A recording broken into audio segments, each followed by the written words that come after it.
cost of indecision. How many times have you thought about something and just put off making that decision for hours, days, weeks, or even months and years sometimes? And the cost of this is usually it's just taking up mental real estate or preventing you from progressing and taking that risk or making progress towards that goal that you had in mind. It's like RAM on a computer. It's basically the computer's memory. Even if you're not using a task like Chrome, for instance, it's still using a certain amount of the computer's memory regardless, while it's just waiting to be activated. Indecision affects the brain much like this.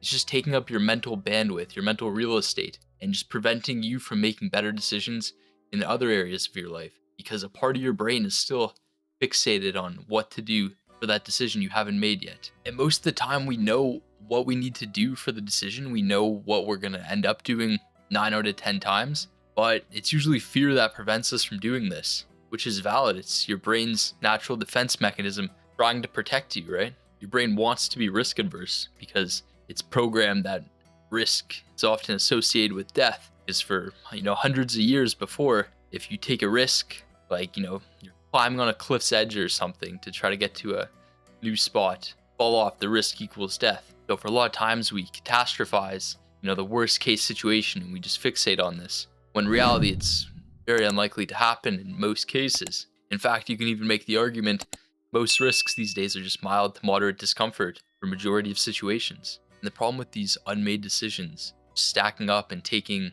that mental real estate is usually there's more than one, right? One thing that takes up a little bit, and then you have another, and then eventually you're just an indecisive person because you're just not making a final decision because you don't want to be wrong.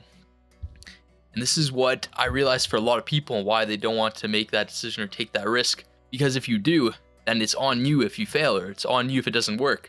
Usually the risk is to improve something and to get a better return out of it. It's like people studying for tests, right? A lot of kids in school, high school, university, whatever the case, they would just say, oh, well, I didn't study.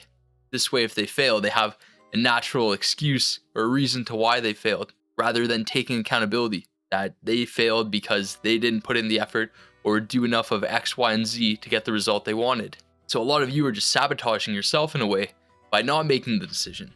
I don't know what that decision is, right? Like it's going to be different for each person, and it's up to you to decide. But don't sabotage yourself. That's all I'm saying here. Like, don't use not making the decision as an excuse for why you can't do something. This is another thing that I've really struggled with in the past, is using indecision as an excuse to not take action. Either I don't have the right gear, I don't have, the right XYZ, it's not the right time, right? Whatever the case though, you can either make the decision to do it or to not to do it. You can still make the decision instead of just putting off it for longer and longer. If you don't have the right gear, you can use what you have. It will work. Obviously, there are levels to it. The best people have the best stuff for a reason. But the first step is just to get in action, to start taking action.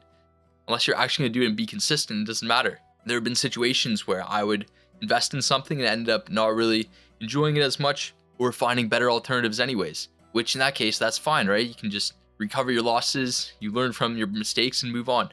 Because these are things that you can't have calculated or couldn't have predicted until you started to take action and to make the decision for what to do, and then see the next steps that come along with this. In most cases, just make the decision.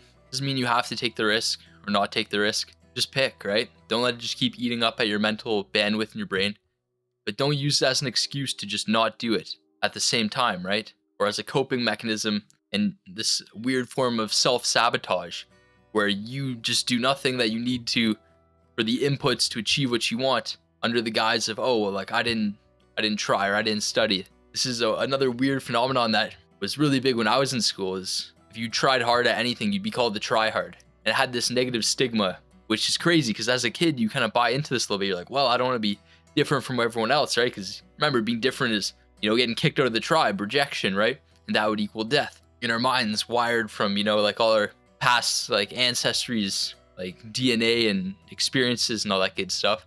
When in reality, it's most likely just going to be mild to medium discomfort. But the rewards of like actually trying hard, actually becoming obsessed with something, taking those risks, making those investments in yourself, making the hard decisions, whether it be financially, personally, business, any other area you can think of, just make the decision. Most successful people make decisions so quickly and then get the feedback from there and continue to go on to figure out what the best answer is. And most decisions are reversible. There are two types of decisions: the ones that you can easily reverse and the ones that you can't. If you can't reverse the decision, try to think a little bit more about it and make sure you're doing your due diligence. But for a majority of decisions, and these are the ones that we often delude ourselves into thinking they're a one-way door, a one-way decision, which are obviously going to be more intense, but majority of them are these decisions that can easily be reversed, and we should make them quickly to get the data quicker.